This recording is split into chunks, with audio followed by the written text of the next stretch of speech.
శకుని మహాభారతంలో ఈ పేరు తెలియని వారుండరు.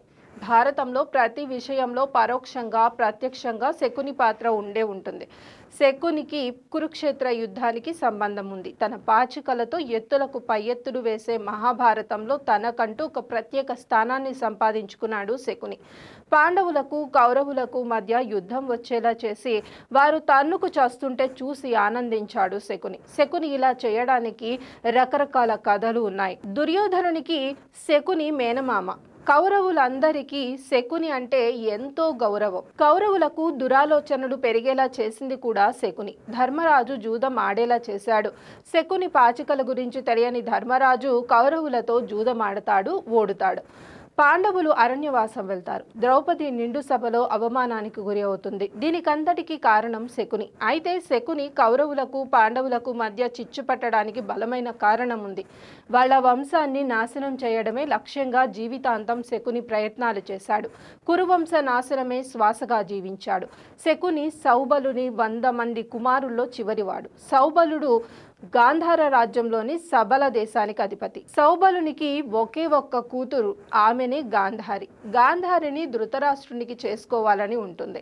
ధృతరాష్ట్రుడికి తల్లి, కానీ అంధుడైన అతనికి మా కూతురిని ఎలా ఇస్తామంటారు. దీంతో ధృతరాష్ట్రుని తల్లి గాంధారపై దండెత్తి ఆ కుటుంబాన్ని తన కాళ్ళ దగ్గర పడేయాలని భీష్ముడిని కోరుతుంది. భీష్ముడు తప్పని పరిస్థితుల్లో వారందరినీ తీసుకొని వచ్చి కారాగారంలో వేస్తాడు.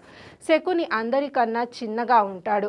శకునితో పాటు అతని 100 మంది అన్నదమ్ములు, అతని తండ్రిని భీష్ముడు చెరసాలలో బంధించి చిత్రహింసలు పెడతారు. వారందరినీ ఒకే కారాగారంలో ఉంచి ఒక్కొక్కరికి ఒక్కో అన్నం మెతుకు ఇచ్చి నరకాన్ని చూపిస్తారు. అప్పుడు శకుని తండ్రి భీష్ముడు ఒక కోరిక అడుగుతాడు. మేమందరం చనిపోయినా కూడా మాలో ఒక్కడిని మాత్రం ప్రాణాలతో వదిలిపెట్టు అంటాడు. అందుకు భీష్ముడు ఒప్పుకుంటాడు. శకుని తండ్రి తన కొడుకుల్లో ఎవరు అత్యంత ఆలోచనాపరుడిగా ఉన్నవాడు అని గమనిస్తాడు. అయితే శకుని తనకిచ్చిన ఒక్క మెతుకుని కూడా ఎంతో భద్రంగా ఉంచుకొని దాన్ని తినే పద్ధతిని మిగతా వారంతా చూస్తారు. మన అందరిలో శకుని అత్యంత తెలివైన వాడు, వాడిని బతకనిద్దాం, మన పగను తీర్చుకుందామని వారు నిర్ణయించుకుంటారు. తమ దగ్గరున్న అన్ని మెతుకులను కలిపి ఒక ముద్దగా చేసి శకునికి తినిపిస్తారు. తర్వాత వారంతా ఒక్కొక్కరుగా చనిపోతారు. అయితే చివరిగా శకుని తండ్రి ఒక మాట చెబుతాడు. మేము ఎన్ని నరకయాతనలు అనుభవించి ఇక్కడ చనిపోతున్నామో నువ్వు కళ్ళారా చూశావు. మేమందరం నిన్ను బతికించేది మా పగ తీర్చుతావని. నీకు భవిష్యత్తులో రాజభోగాలు కలిగించి మన పగను మరిచిపోతే మా ప్రాణత్యాగాలకు విలువ ఉండదు అని చెబుతారు. తర్వాత శకుని కాలిని విరిచేస్తాడు. నువ్వు కుంటుకుంటూ నడుస్తున్నప్పుడల్లా నీకు మన పగ గుర్తు రావాలని గుర్తు చేశానని శకుని తండ్రి చెబుతాడు. నేను చనిపోయాక నా వెన్నెముక ఎముకలతో పాచికలు తయారు చేసుకో, అవి మాయా పాచికలు, వీటితో నువ్వు ఏది అనుకుంటే అది సాధించవచ్చని చెప్పి చనిపోతాడు శకుని తండ్రి. ఆ క్షణం నుంచి శకుని తన ఒళ్ళంతా పగ ప్రతీకారాలను ఎక్కించుకుంటాడు. శకుని ప్రతి నరం కూడా పగతో రగిలిపోతూ ఉంటుంది. అయితే భీష్ముడు శకుని కుటుంబం పాపం తమకు తగలకూడదని గాంధారి రాజకుమార్తె అయిన గాంధారిని ధృతరాష్ట్రునికి ఇచ్చి పెళ్లి చేస్తాడు. దాంతో ధృతరాష్ట్రుడి బామ్మర్దిగా వాళ్ళ రాజ్యంలోకి ప్రవేశిస్తాడు శకుని.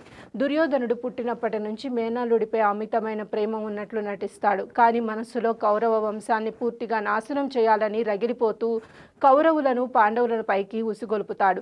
శకుని గాంధార రాజ్యాన్ని రాజును చేసినా కూడా అతను అక్కడికి వెళ్ళనంటాడు.